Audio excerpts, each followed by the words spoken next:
하나님의 말씀 역대하 18장 12절부터 27절까지 말씀입니다. 역대하 17장부터 20장까지는 남유다의 4대 왕인 여호사밧에 대한 내용이 기록되어 있는데요.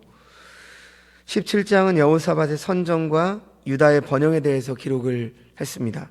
그리고 어제부터 우리가 보고 있는 18장에서는 여호사밧이 분열왕국 시대 이후 최초로 북왕국과 동맹에서 길르앗 라모 전투에 참여하는 내용을 기록하고 있습니다. 하지만 이러한 여호사밧의 결정은 하나님의 뜻을 구하지 않고 행한 잘못된 결정이었습니다. 왜냐하면 당시 북왕조는 혈연적으로 본다면 다윗 왕가의 동족이었지만 영적으로 보면 배교자였고 우상 숭배자였기 때문입니다. 그런데 어제 묵상한 1절 말씀을 보시면 여호사밧과 아합이 정략 결혼을 합니다. 이 결혼은 여호사밧의 아들 여호람과 아합의 딸 아달랴와의 결혼을 말하는데, 이 결혼이 그야말로 남유다가 한동안 타락의 길로 들어서는 엄청난 화근이 됩니다. 왜냐하면 여호사밧이 죽은 뒤에 그의 아들 여호람, 그리고 여호람의 아들 아하시야, 그리고 이 여호람의 아내 아달랴까지 3대에 걸쳐서 15년간 그야말로 심각한 영적 타락과 정치적 학살이 일어나게 되기 때문입니다. 이것은 결국 하나님이 원치 않는 자, 즉 세상과의 연합은 택함받은 하나님의 백성들에게 타락과 고통의 화근이 될 수 있다는 교훈을 우리에게 주고 있습니다. 어제 말씀은 여호사밧이 바로 이렇게 아합 가문과 혼인함으로 인척관계를 맺고 길랏 라못을 치기를 권유해서 함께 전쟁을 하는데, 여호사밧이 아합에게 이 전쟁에 나가기 전 하나님의 말씀이 어떠한지 물어보자고 말하죠. 이에 아합 왕이 선지자 400명을 모아 물어보니 하나같이 전쟁에서 승리한다, 이러한 예언을 합니다.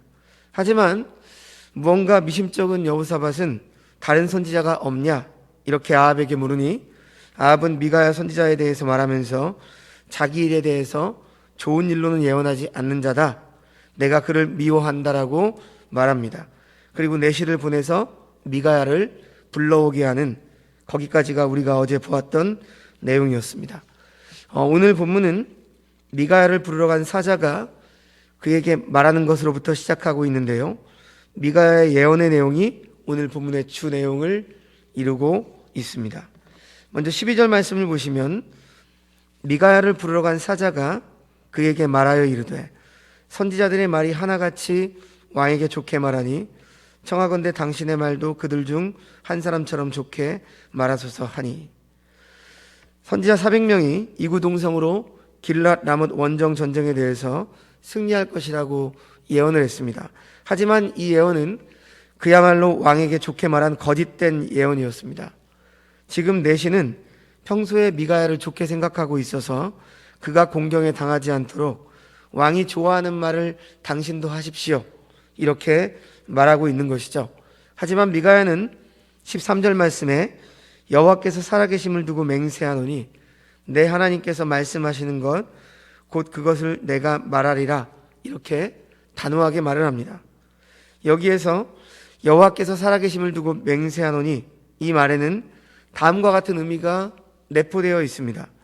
먼저 미가야 자신은 다만 하나님의 대언자일 뿐이므로 하나님의 뜻을 임의로 왜곡시킬 수 없다라고 하는 것이죠. 그리고 다음으로 여호와께서 마치 발락과 같은 자의 일을 그의 나귀를 통해서라도 막으시는 분이시므로 하나님의 말씀을 왜곡하는 자는 반드시 심판이 있을 것이다, 이 말을 암시하고 있는 것입니다. 자, 그런데 14절을 보시면 이 미가야의 단호한 맹세와는 다른 뜻밖의 답변을 아합 왕에게 미가야가 합니다. 왕에게 이르니 왕이 그에게 이르되, 미가야야, 우리가 길랏 라못으로 싸우려 가랴 말랴 하는지라. 이르되 올라가서 승리를 거두소서, 그들이 왕의 손에 넘긴 바 되리이다 하니. 여러분, 지금 미가야는 여호와의 메시지를 요구하지 않고 다만 미가야 자신의 개인적인 의견을 묻는 왕에게 올라가서 승리를 얻으소서 이렇게 대답을 합니다.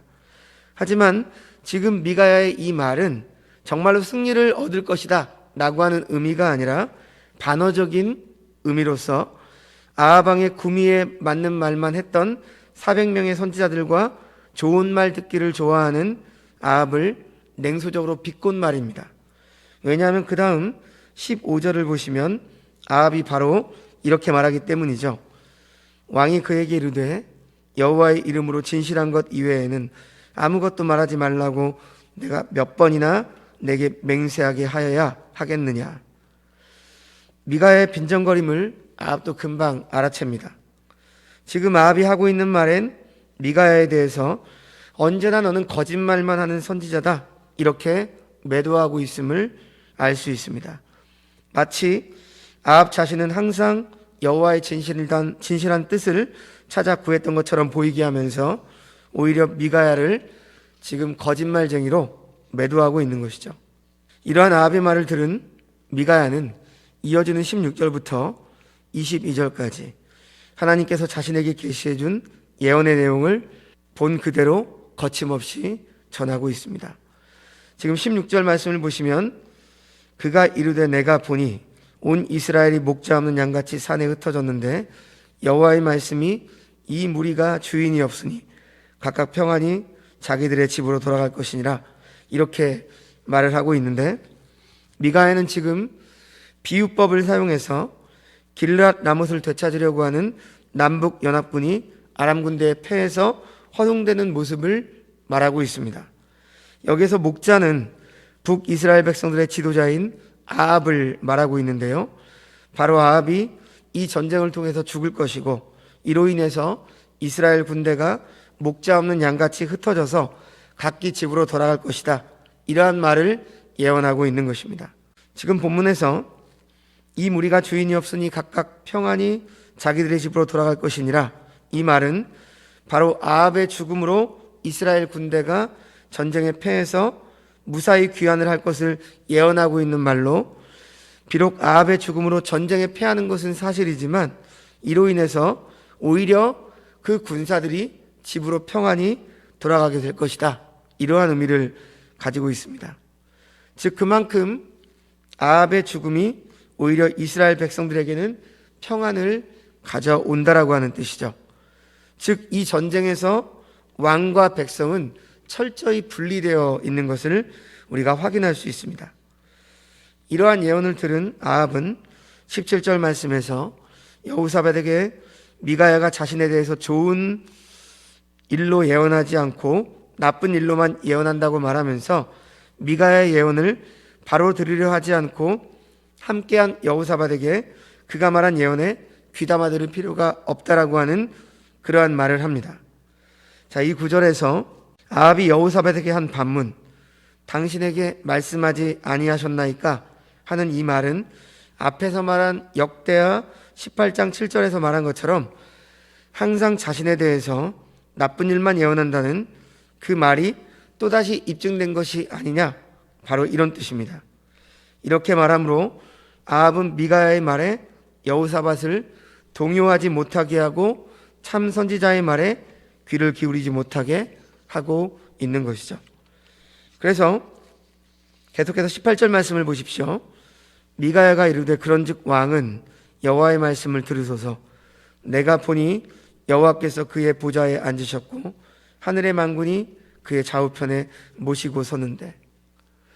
지금 미가야는 이제 하나님께서 보여주시는 하늘의 궁정회의를 보면서 예언을 하고 있습니다. 그리고 이 말씀이 지금 이 18절부터 22절까지 나와 있죠. 미가의 예언의 절정인 하늘 궁정회의에 대한 내용이 기록이 되어 있습니다. 19절 말씀을 함께 보시죠. 여호와께서 말씀하시기를 누가 이스라엘 왕 아합을 꾀어 그에게 길르앗 라못에 올라가서 죽게 할까 하시니 하나는 이렇게 하겠다 하고 하나는 저렇게 하겠다 하였는데 누가 이스라엘 왕 아합을 꾀어서 그에게 길르앗 라못에 올라가서 죽게 할까? 바로 이 구절을 통해서 아합의 죽음이 이미 하나님에 의해서 작정이 되었음을 우리는 확인할 수 있습니다. 한편 본절에서는 여호와께서 천상회의의 주재자로 등장하는 모습과 악한 자를 처리하는 방법이 이제 실감 있게 잘 나타나고 있습니다. 다음 20절에서 21절 말씀을 보시면 한 영이 나와서 여호와 앞에 서서 말하되 내가 그를 꾀겠나이다 하니 여호와께서 그에게 이르시되 어떻게 하겠느냐 하시니 그가 이르되 내가 나가서 거짓말하는 영이 되어 그의 모든 선지자들의 입에 있겠나이다 하니 여호와께서 이르시되 너는 꾀겠고 또 이루리라 나가서 그리하라 하셨은즉 한 영이 여호와 앞에 나와 아합을 꾀겠다 이렇게 말하고 있습니다. 여기서 한 영은 천사인지 혹은 악한 영인지 그 정체가 불분명해 보이지만 그 다음의 말로 그 영이 바로 사탄임을 우리는 확인할 수 있습니다. 21절에 거짓말하는 영이 되어 모든 선지자들의 입에 있겠다 이렇게 말했기 때문이죠. 그 역할이 미혹자, 즉 속이는 자인 것입니다. 옛날에 욥을 시험한 것도 바로 사탄이었습니다. 천사들은 성품상 이런 일을 할 수가 없죠. 즉 여기서 말하는 한 영은 사탄임을 우리가 확인할 수 있습니다. 지금 본문에서 미가야는 하늘의 궁정회의를 환상으로 보고 있는데요. 성경에서 이렇게 하늘의 궁정회의를 다룬 본문은 역대하 본문과 그리고 이 구절에 병행 구절이 있는 열왕기상 그리고 욥기 뿐입니다. 이곳에서 하나님은 최고의 주권자, 통치자가 되십니다. 하나님 앞에 모든 영들은 부복하여 설 수밖에 없는데 모든 영이라고 말하는 것은 거짓말하는 영, 즉 사단도 포함하는 말입니다. 욥기에서 말하는 하나님의 아들들도 사단도 오늘 본문에서 말하는 하늘의 만군도 모두 하나님 앞에 서 있습니다. 그러므로 오늘 본문에서 우리는 여호와께서 자신의 섭리 가운데 사단 마귀도 주장하고 계심을 확인할 수 있습니다. 21절 말씀에 여호와께서 이르시되 너는 꾀겠고 또 이루리라 나가서 그리하라. 이 부분에서 우리는 하나님의 허락하에 사단 또한 움직일 수 있음을 알 수 있는 것이죠. 성경을 보면 하나님께서는 애굽 왕 바로의 마음을 강팍하게 하시고 아비멜렉과 세겜 사람들 속에 악한 영을 보내기도 하셨고 다윗의 마음을 격동시켜 인구조사를 실시하도록 하셨습니다. 그리고 동방의 의인이라 불리던 욥을 시험토록 마귀를 보내셨습니다. 자, 그런데 이러한 일들은 하나님의 속성에 전적으로 위배가 되는 일이죠. 그렇기 때문에 하나님께서 직접 이런 일을 행하신 것으로 해석하는 데 있어서 학자들이 많은 어려움을 겪었습니다.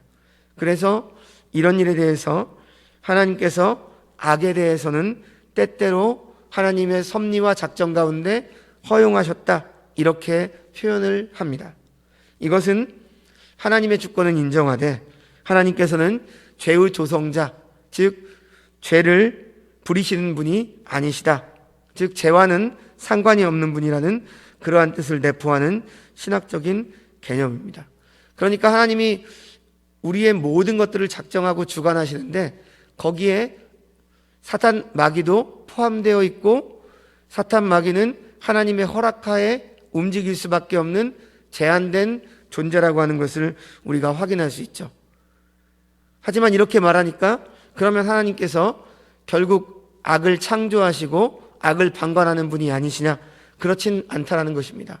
하나님의 속성은 선하시고 악과는 거리가 먼 분이시기 때문에 완전하시고 선하신 분이신데 왜 악을 허용하는지는 사실 우리의 인간적인 이성으로는 이해할 수 없는 것이죠. 단지 우리는 성경에 기록되어 있는 대로 하나님께서 이 자신의 선한 뜻 가운데 잠시 악을 허용하시고 사탄 마귀에게 그렇게 할 수 있도록 허락을 하시는 전권을 가지고 계신 분이다. 그렇게 우리가 이해하면 될 것 같습니다.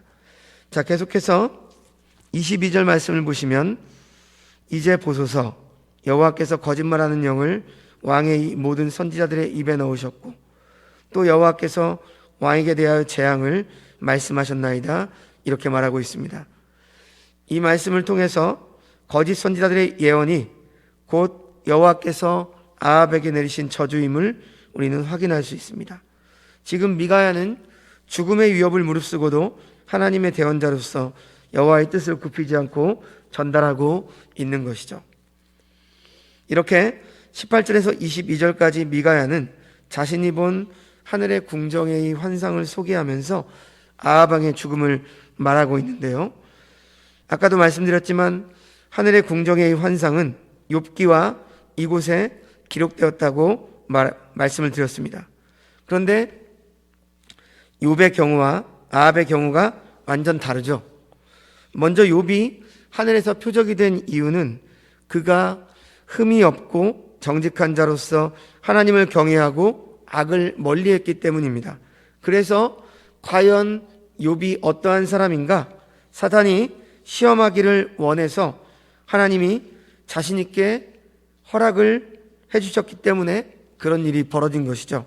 하지만 오늘 아합이 하늘에서 표적이 된 이유는 이와 정반대입니다. 그것은 그가 워낙 악했고 이스라엘 왕으로서 백성의 포도원이나 빼앗는 졸렬하게 짝이 없는 그러한 사람이기 때문이죠. 그래서 이번엔 사단이 시험하기를 원해서 하나님이 허락한 것이 아닙니다. 그를 없애는 일에 속이는 영이 자청해서 된 것이죠. 그런데요, 오늘 이러한 하늘 궁정의 환상에 대한 본문에 대해서 허무맹랑한 설화와 같다고 심하게 비평하는 자유주의 신학자들도 있습니다. 하지만 그렇지 않습니다. 성경의 모든 말씀은 정확무오한 하나님의 말씀입니다. 그렇기 때문에 우리는 오히려 이 사실로 인해서 하나님의 하나님 되심을 우리는 확인할 수 있게 되는 것이죠. 하나님은 이 세상을 창조하셨습니다. 그리고 그 순간부터 지금까지 지켜보시고 섭리하고 계십니다. 가만히 놔둔 채 수수방관하시는 분이 아니시란 말씀입니다. 마치 자녀를 낳고 열심히 자녀를 양육하며 보살피는 아버지처럼 하나님은 성실하신 하나님이십니다. 그런 하나님이시기에 인간사를 지켜보시며 이런 이야기가 존재하는 것입니다. 반드시 오늘 본문과 같은 말씀이 있어야만 합니다. 만약 이런 이야기가 성경에 없다면 하나님은 자녀를 놓고 가족을 팽개치고 돌보지 않는 무책임하고 비정한 아버지가 같아 보이기 때문이죠. 오히려 이런 기록이 성경을 성경되게 하는 뒷받침이 됩니다. 이 기사는 결코 경박하거나 신화와 같은 이야기가 될 수 없습니다. 창조주께서, 주권자께서 우리의 아버지라고 하는 것을 증명할 수 있는 귀한 자료가 되기 때문이죠. 하늘의 궁정에는 우리네 인생이 살아가는 모습을 해석하고 있다는 것이고, 그러므로 역사적 사건으로 벌어지는 모든 일이 하늘의 궁정의 일을 통해서 예언이 되고 있고 분석되고 결론되어진다라고 하는 것을 우리는 기억해야 하는 것이죠. 이 땅에 일어나는 모든 일들을 마치 이렇게 하늘의 궁정에 의해서 이미 다 평가하고 판단해서 하나님이 심판하시고 하나님이 때로는 악을 허용하시기까지 하시면서 이 세상을 주관하시는 그러한 모습을 우리는 오늘 본문을 통해서 확인할 수 있게 되는 것입니다. 자, 이제 23절에서 마지막 27절까지 말씀은 이러한 예언을 말함으로 미가야가 옥에 갇히는 내용이 기록되어 있습니다. 그나야의 아들 시드기야가 가까이 와서 미가야의 뺨을 치며 이르되 여호와의 영이 나를 떠나 어디로 가서 내게 말씀하더냐 하는지라. 여호와의 영이 나를 떠나 어디로 가서 내게 말씀하시더냐. 이 시드기야의 말에는 두 가지 의미가 내포되어 있습니다. 즉 자신은 분명히 하나님의 영을 받았다는 뜻과 한 하나님이 서로 다른 두 가지 예언을 주실 수 없다는 뜻이 들어 있습니다. 그러니까 미가야의 예언은 지금 거짓이라고 말하고 있는 것이죠. 그러나 참 선지자인지 거짓 선지자인지를 분별할 수 있는 자는 선지자 자신이 아니라 바로 하나님이시죠. 이러한 시드기야의 말에 미가야는 24절에서 이렇게 말합니다. 미가야가 이르되 내가 골방에 들어가서 숨는 바로 그날에 보리라.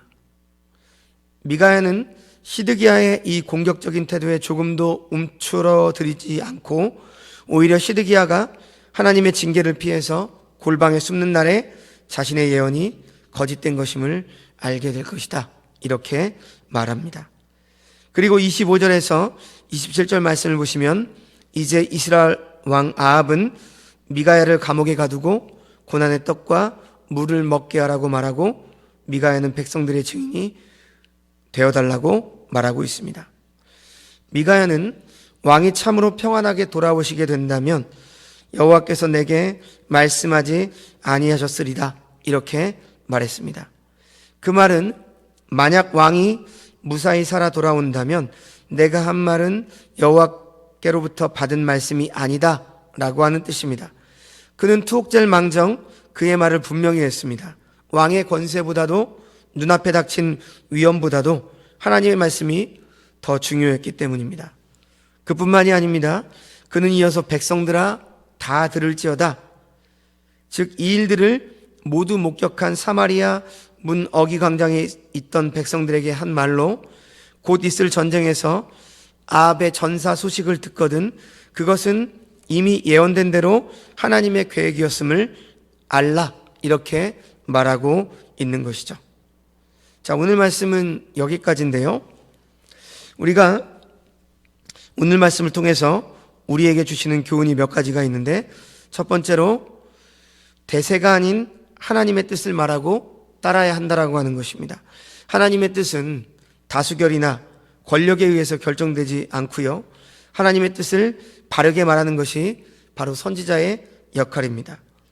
미가야 선지자는 하나님의 뜻을 명확히 알았기 때문에 아합 왕 앞에서도 주눅들거나 눈치를 보지 않고 하나님의 뜻을 당당하게 말할 수 있었습니다.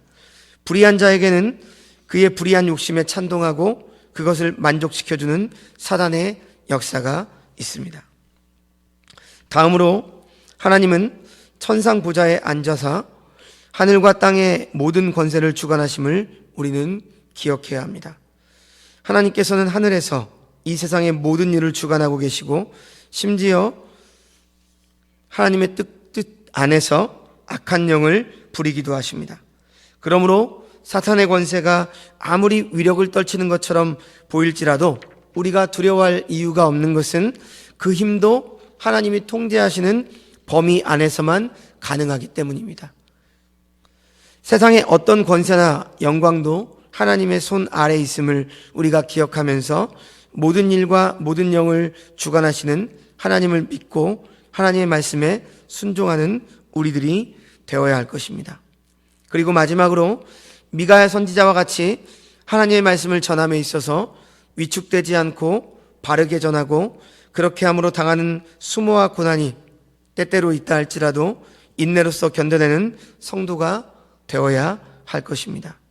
아합 왕과 400명의 거짓 선지자들과 한편인 시드기야는 거침없이 미가야의 뺨을 치면서 큰 소리를 쳤지만 그들은 모두 재앙의 날에 하나님의 심판을 피하지 못했습니다. 진리가 아닌 것이 진리로 받아들여지고 있는 지금을 하나님께서 바로 잡아놓으실 날이 올 것이기 때문입니다. 하나님의 선지자를 가둔다고 하나님의 말씀마저 갇히는 것은 아니기 때문입니다. 이러한 사실을 기억하시면서 하나님께서 우리에게 주신 선지자적 사명을 온전히 감당하시는 주의 백성들이 되시기를 주님의 이름으로 축원드립니다. 기도하겠습니다. 거룩하고 존귀하신 하나님 아버지, 오늘 말씀을 통하여서 바로 하나님께서 우리 인생의 모든 것들을 보고 계시고 하나님의 천상 보좌에 앉으셔서 하늘과 땅의 모든 것을 주관하고 계심을 우리가 기억하게 하여 주시옵소서.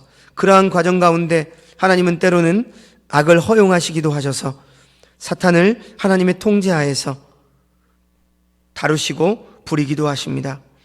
그러므로 이 세상에서 때때로 우리가 이해할 수 없는 그러한 일들이 일어난다 할지라도 이 모든 것이 하나님의 주권 가운데 있고 우리가 두려워해야 될 이유가 없는 까닭은 그 힘도 하나님이 통제하시는 범위 안에서만 가능하기 때문이라는 사실을 우리가 잊지 않게 하여 주옵소서.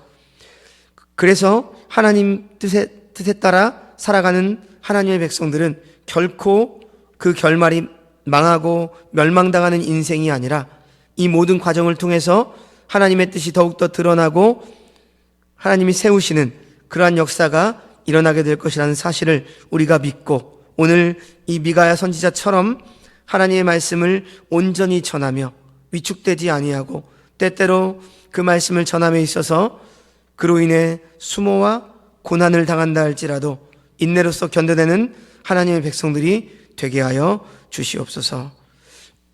모든 말씀 예수님의 이름으로 감사하며 기도드리옵나이다. 아멘.